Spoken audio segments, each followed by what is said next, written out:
¿Qué pasaría si te dijera que casi todo lo que crees saber sobre el amor, el romance y las relaciones en el mundo medieval es una fantasía cuidadosamente construida? Y si te dijera que las historias de amor apasionadas que has visto en películas como A Knight's Tale o leído en sagas como Game of Thrones están basadas en lo que alguna vez se consideró propaganda radical y peligrosa, una idea tan revolucionaria que la Iglesia medieval, la institución más poderosa de Europa, luchó con uñas y dientes para suprimirla, viéndola como una amenaza al tejido mismo de la civilización cristiana? Aquí tienes un dato que cambiará fundamentalmente tu visión sobre la historia del corazón humano. Según textos médicos del siglo XII, incluyendo los del influyente médico Constantino Africano, la experiencia que hoy llamamos enamorarse se clasificaba literalmente como una enfermedad mental. Se llamaba amor heroico o mal de amor. Sus síntomas incluían pensamientos obsesivos, pérdida de apetito y una fijación melancólica en una sola persona. ¿Qué recetaban los médicos medievales para este mal? Baños fríos, sangrías, dietas insípidas y, en casos graves, incluso exorcismos. Creían que la pasión romántica era una enfermedad del alma que debía ser purgada. Si eso te parece completamente loco, estás empezando a comprender el abismo entre su mundo y el nuestro. El concepto de elegir a tu pareja por amor, una idea que hoy nos parece tan natural como respirar, era tan profundamente revolucionario en la Edad Media que podía llevarte a ser excomulgado, despojado de tus tierras o algo peor. Era una idea que rompía familias, desestabilizaba reinos e incluso provocaba guerras. Estás a punto de descubrir la verdadera historia secreta de esta revolución romántica. Esto no es una lección de historia seca. Es la historia de origen de tu propio corazón. Vas a aprender cómo una reina poderosa y brillante, Leonor de Aquitania, usó el concepto del amor como arma política para redibujar el mapa de Europa. Conocerás a los poetas que se convirtieron en revolucionarios culturales, difundiendo estas ideas peligrosas a través de canciones virales. Y lo más importante, verás cómo los roles de género, los rituales de cortejo y las expectativas imposibles que ellos inventaron siguen afectando profundamente tu vida amorosa, tus metas de relación y tus ansiedades románticas más profundas hoy en día. Prepárate, porque nunca has escuchado la historia del amor contada de esta manera. El matrimonio como fusión corporativa. Antes de asaltar el castillo del romance, primero debemos entender la fría y dura realidad de la prisión contra la que se rebelaba. Olvida los cuentos de hadas. Para la nobleza medieval, el matrimonio no era una unión sagrada de dos almas. Era una fusión corporativa. Y las mujeres eran los activos principales. Eres una niña de 12 años, hija de un poderoso duque. Tu padre te informa que el próximo mes te casarás con un señor de la guerra de 40 años al que nunca has visto. No lo conocerás hasta el día de la boda. Su principal interés en ti es la vasta extensión de tierras, incluyendo 3 castillos y 2 puertos que constituyen tu dote. No se solicita tu consentimiento. Tus sentimientos no son un factor. Esto no era un caso extremo. Era un martes cualquiera en la Alta Edad Media. Según el gran historiador francés Georges Duby, el matrimonio aristocrático en el siglo XII era casi exclusivamente una herramienta de alianza política y económica. El amor no figuraba en la lista de requisitos. Aunque técnicamente requerido por el cuerpo emergente de leyes eclesiásticas, a menudo era una ficción legal. Los matrimonios eran alianzas estratégicas arregladas por patriarcas para consolidar territorios, asegurar pactos militares y sobre todo transferir riqueza y producir un heredero varón legítimo que la heredara. Los contratos matrimoniales que han sobrevivido de esta época son escalofriantes por su naturaleza transaccional. No se leen como declaraciones románticas, sino como acuerdos comerciales modernos, revisados por abogados y sellados por testigos. Especifican con detalle minucioso la transferencia de propiedades, el número de soldados armados que una familia proporcionaría en caso de guerra, los títulos políticos que se transmitirían y las penalizaciones financieras severas si no se producía un heredero varón en cierto plazo. Había más pasión discernible en un contrato de software moderno. La realidad legal de este arreglo era sombría. Bajo la doctrina legal de coberture que se estaba consolidando en toda Europa, una mujer casada dejaba de existir como entidad legal independiente. Su identidad quedaba cubierta por la de su esposo. No podía poseer propiedades a su nombre. No podía firmar contratos. No podía demandar ni ser demandada. Y no podía redactar un testamento sin el permiso explícito de su marido. A los ojos fríos de la ley, era su ganado, una pieza valiosa de propiedad, pero propiedad al fin. ¿Y qué decía la Iglesia, supuesta guardiana de la vida espiritual? Su postura oficial sobre el amor y el matrimonio era un enredo de contradicciones y profunda sospecha. Las enseñanzas de San Agustín, obispo del siglo IV cuya influencia se extendió por toda la Edad Media, enmarcaban todo deseo sexual como inherentemente pecaminoso, una consecuencia corrupta de la caída de la humanidad en el jardín del Edén. Incluso dentro de los vínculos santificados del matrimonio, el acto sexual se veía como una necesidad lamentable, una concesión a la debilidad humana, con el único propósito de la procreación. Escribiendo en el siglo VI, enseñaba que cualquier placer derivado del acto, incluso con el propio cónyuge, era un pecado que manchaba el alma y requería penitencia y confesión. Aconsejaba que las parejas se abstuvieran de la intimidad los domingos, en todos los días santos durante la Cuaresma, durante el ciclo menstrual de la mujer, durante el embarazo y durante los 40 días posteriores al parto. Quedaban muy pocos días al año en los que la intimidad conyugal no se viera con profunda sospecha clerical. El matrimonio cristiano ideal era una compañía casta entre hermanos espirituales. La alegría no era el objetivo. Este era el mundo en el que nació Leonor de Aquitania. Un mundo donde el matrimonio era una prisión política. El cuerpo de la mujer era un recipiente para la sucesión dinástica, y el amor estaba oficialmente clasificado como una forma de locura. Pero Leonor no era cualquier mujer. Estaba a punto de prender fuego a ese mundo. Lo que hizo a continuación fue un terremoto geopolítico. Apenas 8 semanas después de que su matrimonio con el rey de Francia fuera declarado nulo, Leonor se casó con el joven, dinámico y ferozmente ambicioso Enrique Plantagenet, duque de Normandía y conde de Anjou. En términos medievales, 8 semanas era un abrir y cerrar de ojos. La velocidad de la transición envió ondas de choque por toda Europa, dejando claro que se trataba de una jugada de poder cuidadosamente calculada. No fue solo un divorcio y un nuevo matrimonio, fue un cambio sísmico en el equilibrio del poder europeo.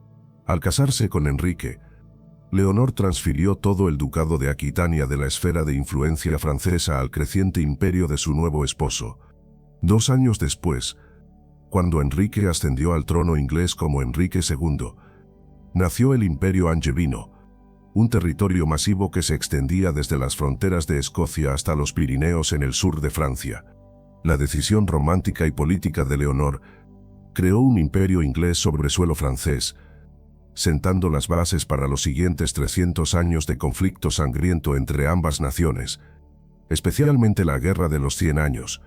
Su decisión personal redibujó el mapa de Europa, pero la verdadera revolución de Leonor no se libró en el campo de batalla. Fue una revolución del corazón, librada en los salones de su propia corte.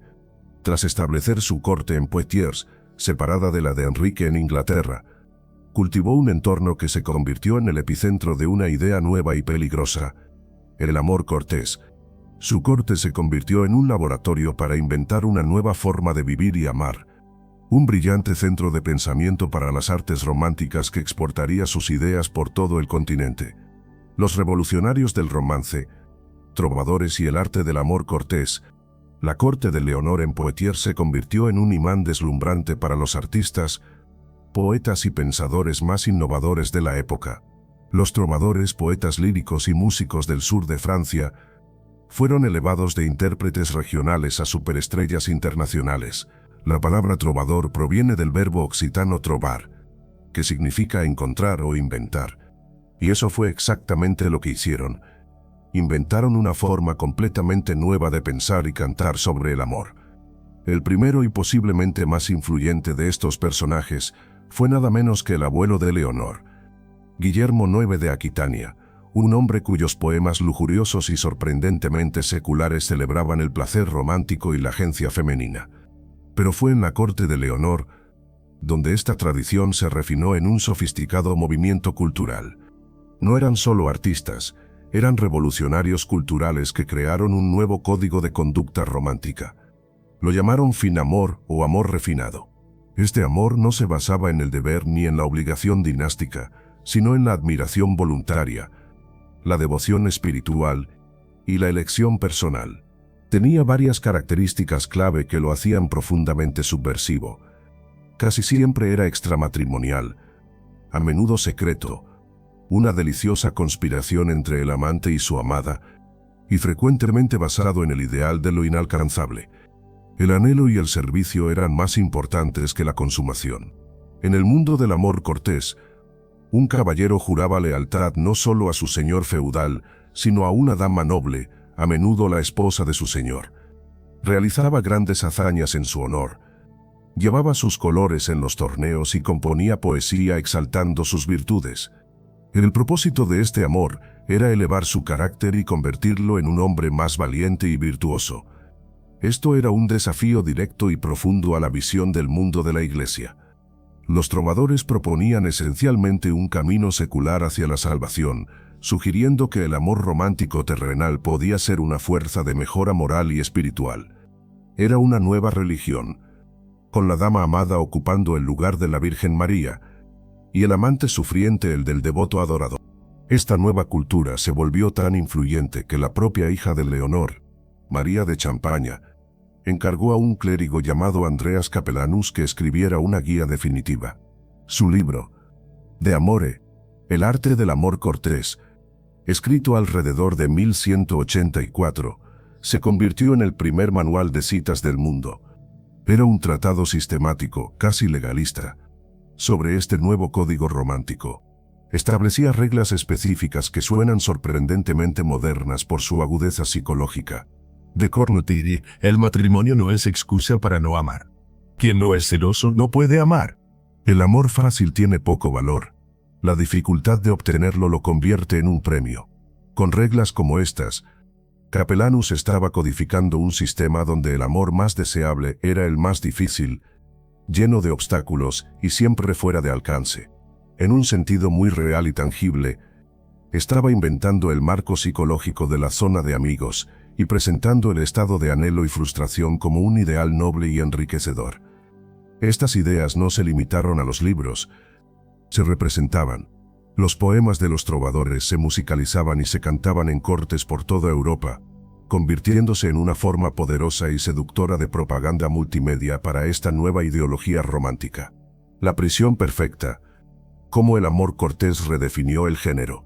Este nuevo ideal romántico, aunque aparentemente empoderador, tuvo un impacto profundo y contradictorio en mujeres y hombres, creando roles de género idealizados que eran una especie de prisión perfecta. Por un lado, el amor cortés elevó a las mujeres de élite a una posición de autoridad cultural sin precedentes. En este nuevo juego, ya no eran solo piezas en partidas de ajedrez político. Eran las árbitras del gusto, las juezas del valor de un hombre, las musas inspiradoras cuyo favor podía convertir a un simple caballero en un héroe celebrado. La dama se convirtió en el centro simbólico del universo romántico. Su virtud y belleza eran la fuente de todo lo bueno y noble en el mundo. Pero ese pedestal también era una jaula. La dama ideal del amor cortés, como la retratada en las novelas de Chrétien de Troyes, quien también escribió bajo el patrocinio de María de Champaña, era un objeto pasivo de admiración. Su papel principal era ser hermosa, virtuosa e inalcanzable. Estaba destinada a inspirar grandes hazañas, no a realizarlas ella misma. Su poder era enteramente simbólico, confinado al ámbito del cortejo y el deseo. El momento en que una mujer real como Leonor de Aquitania bajaba de ese pedestal para ejercer poder político o militar tangible, era condenada por los mismos cronistas que la alababan como mecenas de la cultura. Se la llamaba antinatural, poco femenina y peligrosamente ambiciosa. El amor cortés celebraba el poder femenino solo mientras permaneciera decorativo. Esto creó una trampa psicológica que ha resonado durante siglos. A las mujeres se les decía que eran divinas, pero solo si se mantenían dentro de los estrechos límites de una feminidad idealizada y pasiva. El arquetipo de la damisela en apuros, la mujer hermosa e indefensa que espera ser rescatada por un héroe, no es un tropo eterno, fue una invención específica de este periodo. Para los hombres el amor cortés creó el estándar igualmente imposible de la caballería. El caballero ideal era una contradicción ambulante, debía ser un guerrero feroz y letal en el campo de batalla, pero un poeta sensible y gentil en la cámara de la dama. Se esperaba que estuviera consumido por una pasión ardiente por su amada, pero que permaneciera casto y respetuoso de su honor, contento con una sonrisa o un lazo como recompensa.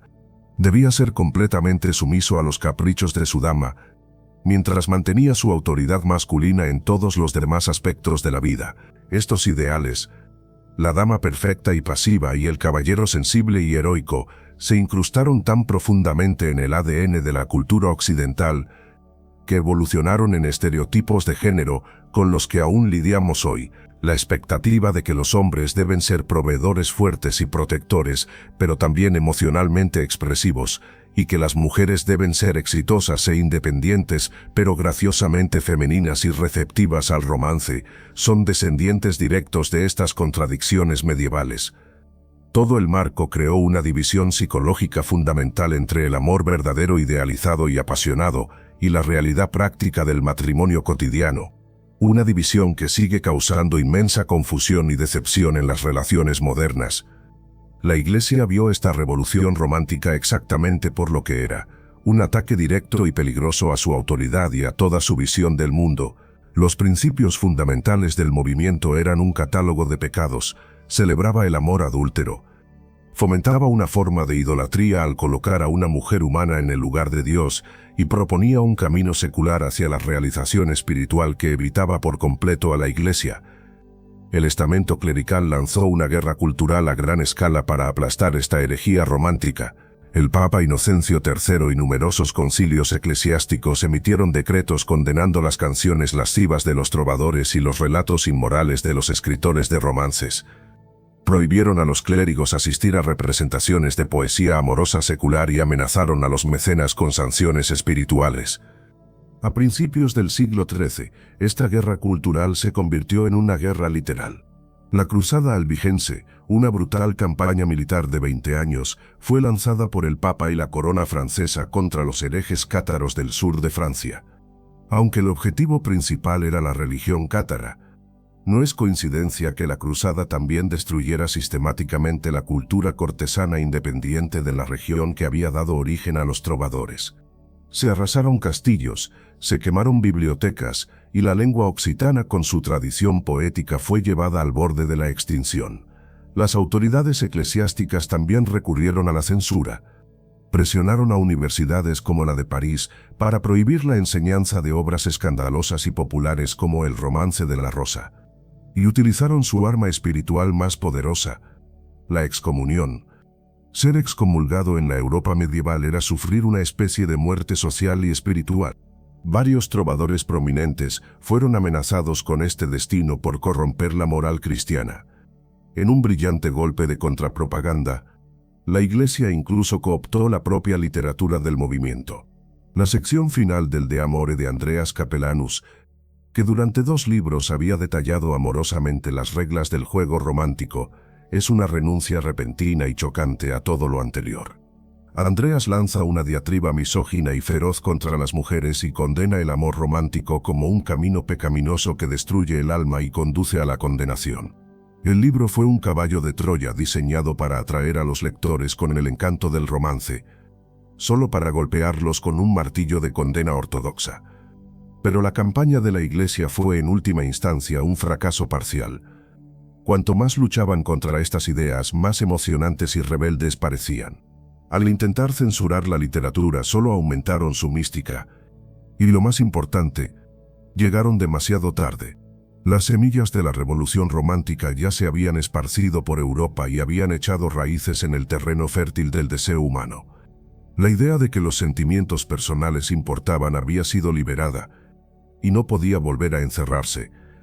Del pergamino al píxel, el legado de 900 años. Las ideas forjadas en la corte de Leonor no murieron con la Edad Media. En cambio, se transformaron, evolucionando a lo largo de los siglos hasta convertirse en la base incuestionable de nuestras vidas románticas modernas. El Renacimiento vio a poetas como Petrarca tomar el drama externo del amor cortés y convertirlo en una exploración profundamente psicológica y personal del yo. Luego vino la Reforma Protestante, que en una gran ironía histórica salvó el amor romántico al integrarlo en el matrimonio. Martín Lutero y otros reformadores rechazaron el celibato clerical y defendieron el matrimonio como el estado ideal, argumentando que una unión amorosa y compañera era una institución sagrada. Fue un cambio monumental. La pasión de los trovadores finalmente se fusionó con la practicidad de la vida conyugal. La invención de la imprenta y el auge de la novela en los siglos XVII y XVIII democratizaron estos ideales, extendiéndolos desde la aristocracia a la clase media emergente. Las historias de amor que triunfaban sobre las barreras sociales se convirtieron en éxitos de ventas.